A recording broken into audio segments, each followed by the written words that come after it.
J'ai invité ma famille à ma cérémonie de remise de prix. Ma sœur a répondu, on n'a pas le temps pour ton prix inutile, on va dîner. Maman a ajouté, ne nous en veux pas.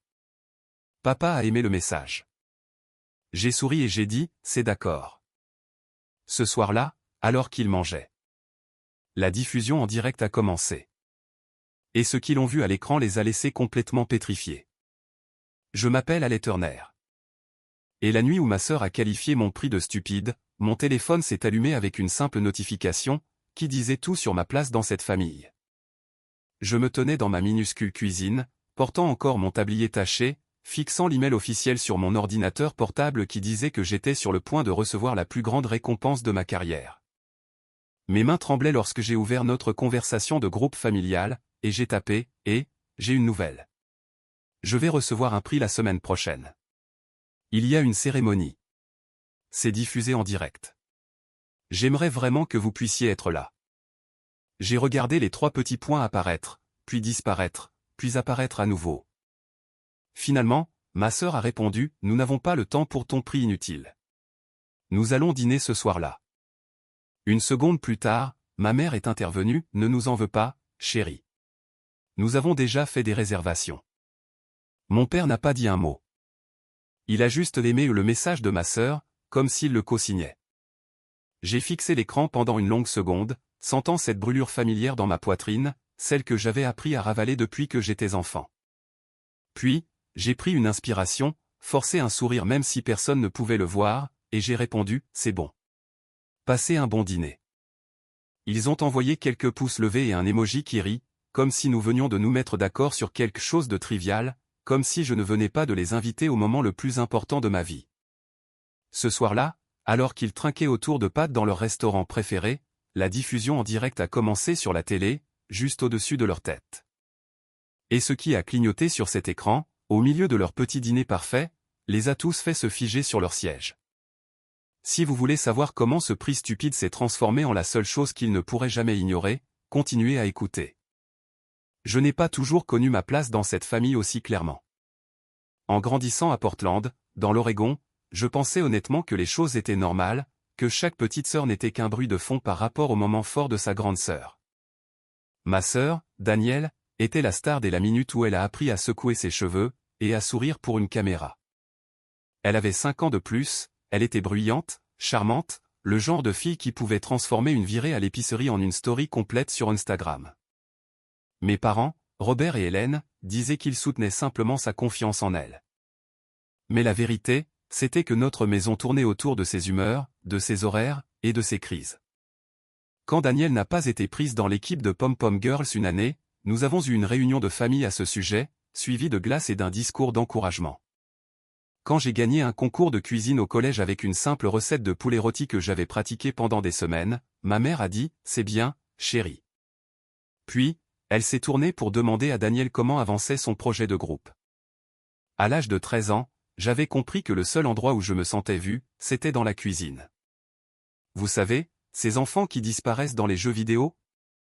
Moi, je disparaissais dans les recettes, pendant que Danielle était sortie pour essayer de nouveaux salons, ou pour supplier mes parents de lui donner de l'argent pour un autre voyage le week-end. J'étais collé à des vidéos de cuisine sur une vieille tablette, mettant en pause et revenant en arrière pour apprendre comment couper des oignons sans pleurer, ou comment faire lever le pain correctement dans une cuisine frisquette de Portland. J'ai commencé à faire des biscuits et des petits pains à la banane, les distribuant aux voisins juste pour voir le visage de quelqu'un s'illuminer quand il en prenait une bouchée. Finalement, j'ai commencé à les vendre au marché fermier local le samedi. Je restais là, derrière une table pliante branlante avec mon petit panneau écrit à la main, et des inconnus me disaient, c'est incroyable. Tu as fait ça toi-même? Et pendant quelques heures, j'avais l'impression de compter. À la maison, cependant, c'était différent. Mon père soupirait en voyant combien de temps je passais à jouer dans la cuisine. Et ma mère continuait de me dire que je devrais être plus comme Danielle, et penser à une vraie carrière, quelque chose de glamour ou d'entreprise. Ils écoutaient Danielle parler pendant des heures de son travail dans une boutique branchée, et de ses plans pour exploser sur les réseaux sociaux. Mais quand j'essayais d'expliquer une nouvelle recette que je testais, ils hochaient poliment la tête, vérifiaient leur téléphone, et changeaient de sujet. J'ai appris tôt que dans ma famille, ce que j'aimais était considéré comme un passe-temps au mieux, et une distraction au pire. Avez-vous déjà ressenti cette piqûre silencieuse, de réaliser que les personnes qui sont supposées vous connaître le mieux ne vous voient que comme la figurante dans l'histoire de quelqu'un d'autre? Ce sentiment est devenu le carburant qui m'a poussé hors de notre maison, et tout droit vers le seul endroit où ma passion comptait vraiment.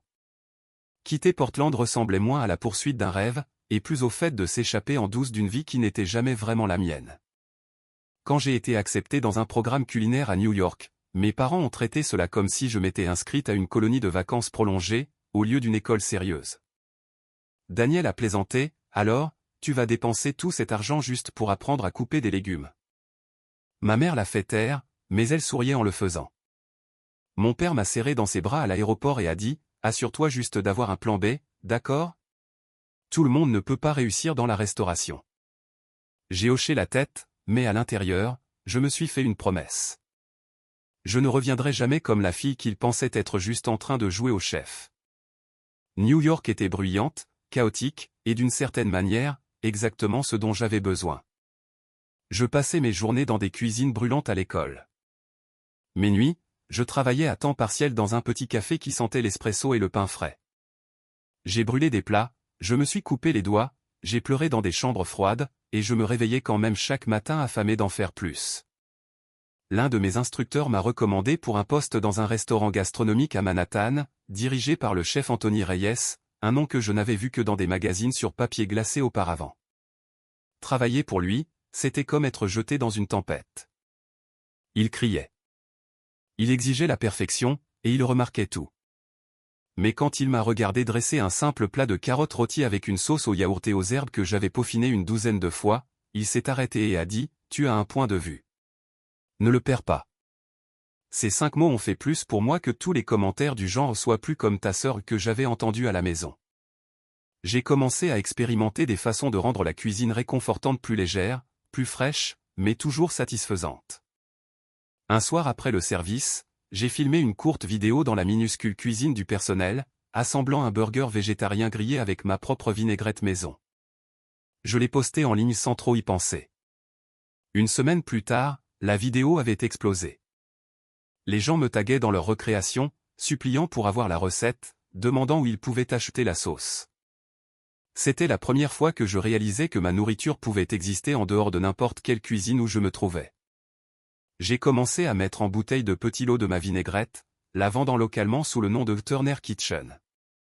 C'était désordonné, petit, et loin d'être parfait, mais c'était à moi. J'ai appelé mes parents pour leur dire que ma sauce était en rupture de stock sur un marché local. Ma mère a dit, « C'est mignon, chérie. » Puis elle a passé le téléphone à Daniel, pour qu'elle puisse me parler d'une nouvelle collaboration avec un photographe local. Comme d'habitude, ma petite victoire n'était qu'un bruit de fond par rapport à ses grands projets. J'ai raccroché, j'ai fixé mon reflet dans la fenêtre sombre de mon minuscule appartement, et j'ai réalisé quelque chose d'important. Le monde ici commençait à me prendre au sérieux, même si ma propre famille ne le ferait jamais. Turner Kitchen a cessé d'être juste une activité secondaire le jour où un acheteur d'une chaîne d'épicerie régionale a goûté ma vinaigrette lors d'une expo alimentaire et a dit « Nous pourrions mettre ça en rayon ». En un an, mes petits lots se sont transformés en véritables cycles de production. Je faisais encore des quarts de travail brutaux au restaurant. Mais désormais, lors de mes jours de congé, j'étais en réunion pour discuter étiquette, approvisionnement et distribution. C'était épuisant, d'une manière que mes parents ne voyaient jamais, car tout ce qu'ils commentaient, c'était les jolies photos que je postais quand quelque chose se passait bien. Un article local a qualifié ma vinaigrette de genre de choses qui pourraient changer la façon dont les gens occupés mangent à la maison. Et cet article a été repris par un blog culinaire plus important. À partir de là, les choses ont fait boule de neige. Turner Kitchen a été accepté dans un programme national qui soutenait les marques alimentaires émergentes. Et soudain, je prenais l'avion pour des conférences, je faisais des démos, je parlais de cuisine réconfortante et saine sur de minuscules scènes dans des salles de bal d'hôtel. C'est comme ça que mon nom a fini sur le radar de gens que j'avais admirés de loin en grandissant. Un après-midi froid, j'étais dans mon petit bureau en train de goûter un nouveau lot, quand un email est apparu avec un objet qui m'a noué l'estomac. Notification de nomination de la Fondation James Beard. Mes mains tremblaient en cliquant dessus. Il ne faisait pas que me nominer. Il me disait que j'étais la chef étoile montante de l'année. Il y aurait une cérémonie à Los Angeles, dans un hôtel que je n'avais vu qu'à la télé, et l'événement serait diffusé en direct sur une chaîne alimentaire nationale. Pendant 1 minute, je suis resté assise là à fixer l'écran, écoutant mon propre rythme cardiaque. Puis, malgré tout, mon premier instinct a été de partager cela avec ma famille. J'ai ouvert notre conversation de groupe, celle qui avait été principalement remplie des selfies de Daniel et des chaînes de messages de ma mère pendant des mois, et j'ai commencé à taper. J'ai expliqué ce qu'étaient les James Beard Awards, à quel point c'était grand, comment la cérémonie serait la semaine prochaine en direct à la télé, et à quel point cela signifierait beaucoup pour moi s'il pouvait soit venir à la, soit au moins regarder la diffusion. J'ai appuyé sur envoyer et j'ai regardé la petite coche de livraison apparaître. 3 points ont surgi, disparu, sont revenus. Finalement, Daniel a répondu, « Nous n'avons pas le temps pour ton prix inutile. Nous allons dîner ce soir-là. » 1 seconde plus tard, ma mère a ajouté, « Ne nous en veux pas, chérie. Nous avons déjà fait des réservations. » Mon père n'a pas dit un mot. Il a juste aimé le message de ma sœur. Un minuscule pouce levé qui a atterri comme un coup de poing. J'ai fixé l'écran, sentant ce mélange familier de colère et d'engourdissement monter dans ma gorge. Pendant 1 seconde, l'ancienne version de moi voulait supplier, expliquer à nouveau à quel point c'était important. Au lieu de cela, j'ai dégluti difficilement, forcé mes doigts à rester stables, et j'ai tapé, « C'est bon. Passez un bon dîner. » Quand ils ont répondu avec quelques émojis et une blague sur le dessert, ça m'a frappé aussi clairement que le jour. S'ils ne pouvaient pas être présents pour moi maintenant, alors que je me tenais au bord du plus grand moment de ma carrière, ils ne le feraient jamais vraiment. Ce que je ne savais pas alors, c'est que l'univers était sur le point de s'assurer qu'il regarde chaque seconde, malgré tout. Le soir de la cérémonie, Los Angeles ressemblait à une autre planète comparée à la bruine grise que j'avais laissée derrière moi à Portland. Le Beverly Hilton brillait, tout en sol de marbre et lustre, rempli de gens qui sentaient le parfum coûteux et le succès. Je me tenais dans le hall, serrant mon invitation, portant une robe noire simple mais élégante pour laquelle j'avais économisé. Et pendant un moment, je me suis senti comme une imposteur qui s'était accidentellement égarée dans la vie de quelqu'un d'autre. Puis ils ont épinglé mon badge, et je l'ai vu imprimé. Allez Turner, Turner Kitchen. J'ai pris une inspiration et je me suis rappelé qu'on ne m'avait pas donné ça gratuitement. J'avais mérité chaque ampoule, chaque brûlure, chaque nuit blanche. En coulisses, l'air bourdonnait de nervosité et de lac pour cheveux. J'ai aperçu des chefs que je n'avais vus qu'à la télé. Des autres répétant leurs lignes, des caméramens comptant à rebours dans leur barbe. Le chef Anthony avait pris l'avion et m'avait trouvé près des fontaines à eau, me tirant dans une étreinte rapide. « Quoi qu'il arrive là-bas, » a-t-il dit doucement, « tu as ta place dans cette pièce. N'oublie pas ça. » Ils nous ont alignés par catégorie, et quand est venu le temps pour l'étoile montante, mon cœur martelait si fort que je pouvais à peine entendre le présentateur parler. Quelque part dans un autre fuseau horaire, ma famille était assise à une table dans leur restaurant italien préféré à Portland, la Trattoria Verde, commandant du vin et se disputant à propos des entrées. Je le savais parce que Daniel avait posté un boomerang de leur verre trinquant ensemble avec la légende soirée dîner en famille, juste 1 heure plus tôt. Aucune mention de moi, aucune mention de la cérémonie. La voix du présentateur a coupé court à mes pensées. Et cette année, le prix de la fondation James Beard pour le chef étoile montante de l'année revient à. Il y a eu une petite pause qui a semblé s'étirer éternellement. Allez Turner, de Turner Kitchen à New York City. La salle a explosé en applaudissements. Pendant 1 seconde, je n'ai pas pu bouger. Puis mes jambes se sont rappelées comment marcher et je me suis retrouvé sur scène, les lumières brûlant sur mon visage, les trophées soudainement lourds dans mes mains. L'hôte s'est penché et a chuchoté, « Souriez. Il coupe vers vous en direct. » Et quelque part au fond de moi, une petite version de moi debout derrière une table de marché fermier branlante a éclaté en sanglots. J'ai fait mon discours, court et tremblant, mais honnête. J'ai parlé du fait d'avoir grandi avec le sentiment que ce que j'aimais était un passe-temps, de vouloir faire de la nourriture qui ne faisait pas se sentir les gens coupables ou exclus. J'ai remercié les gens qui avaient cru en moi quand il était plus facile de ne pas le faire. Je n'ai pas mentionné ma famille. Quand je suis sorti de scène, mon téléphone dans ma pochette vibrait si fort qu'on aurait dit qu'il essayait de s'échapper. Je l'ai ignoré. Je ne savais pas qu'à ce moment précis, à Portland, la télé au-dessus du bar à la Trattoria Verde venait juste de passer sur la couverture en direct des récompenses, diffusée par le Food Network. Le restaurant bourdonnait, plein de bavardage et de bruit de couvert, quand la voix des présentateurs a coupé à travers le bruit. Tout de suite, notre chef étoile montante de l'année. Une jeune femme qui a commencé sur les marchés fermiers de Portland, Oregon, et qui change maintenant la façon dont les gens occupés mangent à travers le pays. La caméra a coupé sur mon visage sur scène, mon nom en lettres énormes au bas de l'écran. Allez Turner, a dit l'autre clairement. De Turner Kitchen. À la table sous la télé, la fourchette de mon père s'est figée à mi-chemin de sa bouche. Ma mère a lentement tourné la tête vers le haut, les yeux s'écarquillant. Le verre de vin de Daniel s'est arrêté juste avant ses lèvres, alors qu'elle plissait les yeux vers l'écran comme si son cerveau refusait d'accepter ce que ses yeux voyaient. Autour d'eux, les gens ont commencé à murmurer. Un serveur a jeté un coup d'œil de la télé à leur table, faisant le rapprochement. Quelqu'un au bar a dit « Attendez, ce n'est pas votre fille ? Vous ne veniez pas de dire qu'elle était en école de cuisine ou quelque chose comme ça ?» Un autre client a sorti son téléphone et a commencé à filmer le moment, capturant la seconde exacte où mes parents ont réalisé que le prix qu'ils avaient qualifié d'inutile était diffusé au-dessus de leur tête, devant tout le restaurant.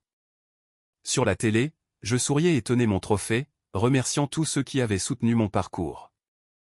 À la table, ma famille était assise dans un silence stupéfait, piégée sous ce même écran lumineux, avec nulle part où regarder et nulle part où se cacher. Et ce n'était que le début de leur cauchemar. Le temps que je rentre à ma chambre d'hôtel ce soir-là, mon téléphone avait l'air d'essayer de brûler un trou à travers ma pochette. Je l'ai finalement jeté sur le lit, j'ai enlevé mes talons, et j'ai ouvert l'écran. La conversation de groupe avec ma famille était tout en haut, illuminée par plus de notifications que je n'en avais vues depuis des années. Il y avait aussi des tags Instagram, des mentions Twitter, des messages privés de gens à qui je n'avais pas parlé depuis le lycée. J'ai tout ignoré sauf la conversation de groupe et je l'ai ouverte. C'était le chaos. Ma mère avait écrit « Allez, on vient de te voir à la télé. Pourquoi tu ne nous as pas dit que c'était aussi important ?» Mon père a dit « Ta mère et moi sommes sous le choc. » Tout le monde au restaurant t'a reconnu.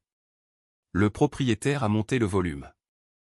Les messages de Daniel étaient les plus frénétiques. « Allez, qu'est-ce qui se passe ?» Des gens nous filmaient au dîner. Un autre « Pourquoi tu n'as pas dit que c'était les James Beard Awards ?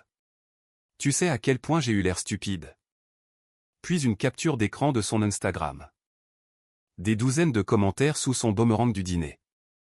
Des choses comme « Est-ce que c'est la sœur qui a séché la remise de prix de sa propre famille ? Imagine traiter le James Beard de ta sœur d'inutile. » Quelqu'un avait déjà posté une vidéo de la Trattoria Verde sur TikTok. La légende disait « Quand tu sèches le prix inutile de ta sœur et que tu finis par la regarder gagner un James Beard sur la télé du restaurant. » Le clip montrait la télé au-dessus du bar, mon discours qui passait, puis zoomait maladroitement sur la table de ma famille, leur visage pâle et figé. La vidéo avait déjà des centaines de milliers de vues et ça grimpait. Alors que je faisais défiler, une autre vidéo est apparue, collée à la première. C'était un vieux clip de la page de Daniel qu'elle avait clairement oublié, où elle était assise dans l'arrière-boutique de sa boutique, portant son cordon de travail, riant face à la caméra. « Ma petite sœur pense qu'elle va changer le monde avec de la vinaigrette, » disait-elle en levant les yeux au ciel. Jean, meuf, c'est la vraie vie, pas une émission de cuisine. Ta sauce saine ne va pas payer les factures. La section des commentaires sous celle-là était brutale. Les gens taguaient la marque pour laquelle elle travaillait. Ils me taguaient. Ils utilisaient des mots comme « jalouse »,« méchante fille » et « véritable drapeau rouge ambulant ».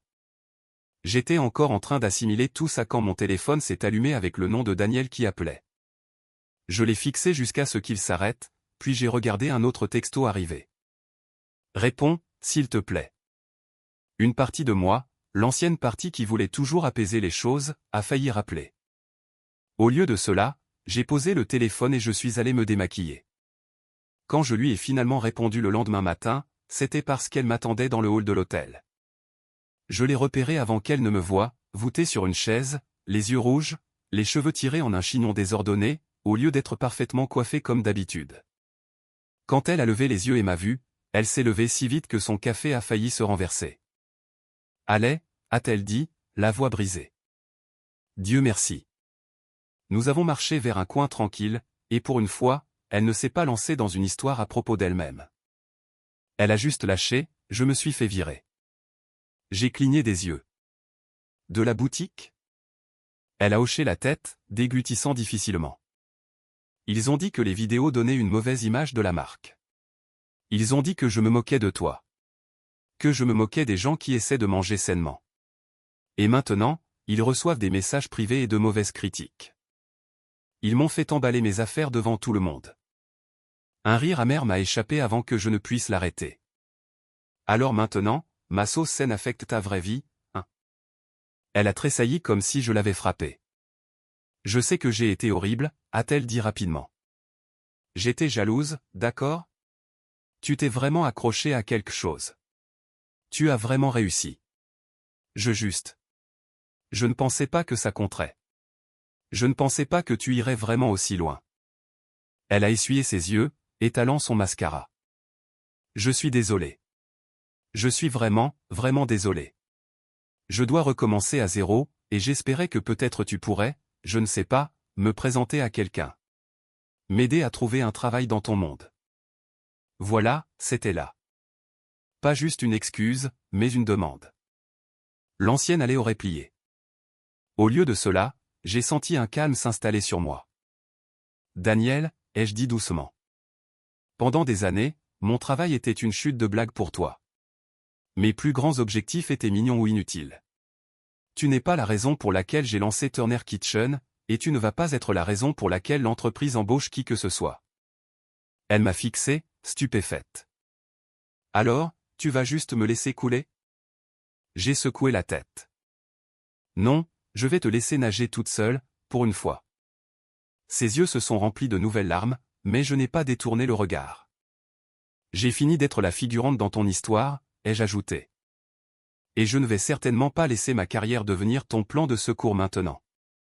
Quand Daniel est resté là avec ses yeux tout rouges, j'ai réalisé que c'était la première fois que je lui parlais sans me rabaisser. Nous sommes juste restés debout dans ce coin d'hôtel silencieux pendant une seconde, écoutant le bourdonnement de la climatisation et les voix étouffées dérivant depuis le hall. Puis elle a laissé échapper un soupir et a fixé ses chaussures. Tu as changé, a-t-elle dit. J'ai haussé les épaules. Pas vraiment.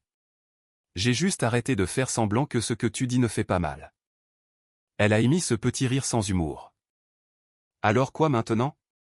On fait juste semblant de ne pas être sœurs? J'ai secoué la tête. Non, nous sommes toujours sœurs, mais j'ai fini d'essayer de te prouver quoi que ce soit. Je vais me concentrer sur ma vie, et tu vas gérer tes choix. C'est tout. Je n'ai pas dit comme hier soir, mais nous savions toutes les deux ce que je voulais dire.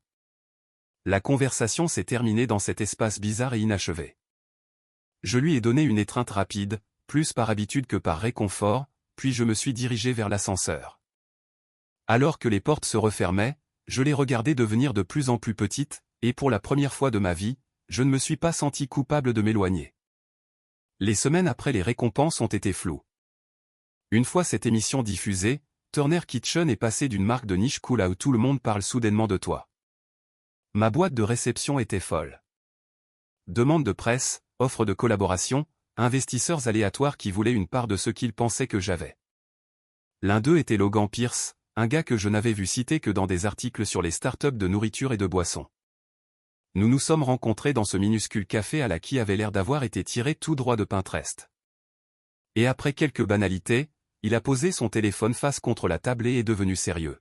« Allez, a-t-il dit, les gens n'achètent pas juste ta vinaigrette, ils achètent ton histoire. As-tu pensé à leur donner un endroit pour vivre réellement dedans?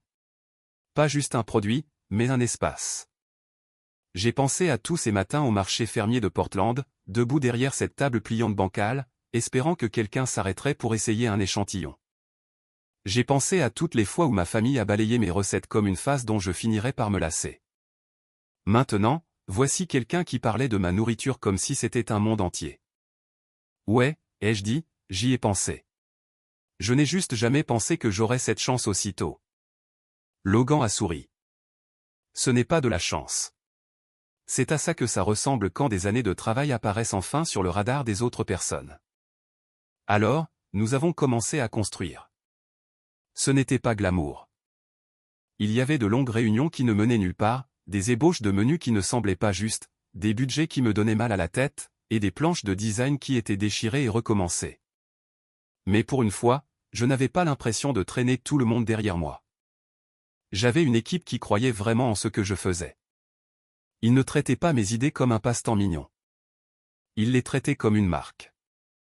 Quand le premier restaurant Turner Kitchen a enfin ouvert à Los Angeles, je suis entré avant l'ouverture des portes et je suis juste resté là 1 minute, absorbant tout.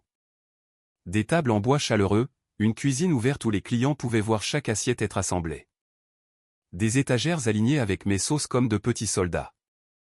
C'était comme si ma minuscule cuisine d'enfance, et cette table de marché fermier, et chaque quart de nuit tardif à New York avait été fondu et versé dans un seul espace. Pour la semaine d'ouverture, nous n'avons embauché aucun influenceur ni organisé de soirée de lancement extravagante. J'ai posté une simple vidéo, si quelqu'un vous a déjà dit que la chose que vous aimez est inutile, cet endroit est pour vous. Les réservations se sont remplies plus vite que je ne le pensais possible. Les gens ne venaient pas juste pour manger, ils venaient pour parler. Ils me parlaient d'avoir quitté des emplois d'entreprise pour faire de la pâtisserie, d'avoir été moqués pour avoir peint, streamé, écrit, dessiné. Ils parlaient de membres de la famille qui levaient les yeux au ciel face à leurs rêves. Ils s'asseyaient à mes tables, mangeaient ma nourriture, et me regardaient comme si j'étais la preuve que peut-être, juste peut-être, ils n'étaient pas fous de se soucier de ce qu'ils aimaient. Un soir après la fermeture, j'étais assise au bar en train de parcourir mes emails, picorant un bol de restes de pâtes, quand mon téléphone a vibré. C'était ma mère. Depuis les récompenses, elle envoyait de longs textos, des excuses, des mises à jour, des histoires sur des gens à son école se vantant de m'avoir vu à la télé. Je répondais toujours poliment, mais je restais en surface. Cette fois, j'ai répondu. « Tu es occupé ?» a-t-elle demandé, plus doucement que dans mes souvenirs. « Je suis encore au restaurant », ai-je dit. « Mais on a presque fini de nettoyer. » Elle a pris une inspiration. Un parent est venu me voir aujourd'hui. Sa fille veut se lancer dans les arts culinaires et il s'inquiète qu'elle ne réussisse pas. J'ai commencé à leur parler d'une fille de Portland qui vendait des pâtisseries au marché fermier et qui vient de gagner un prix James Beard.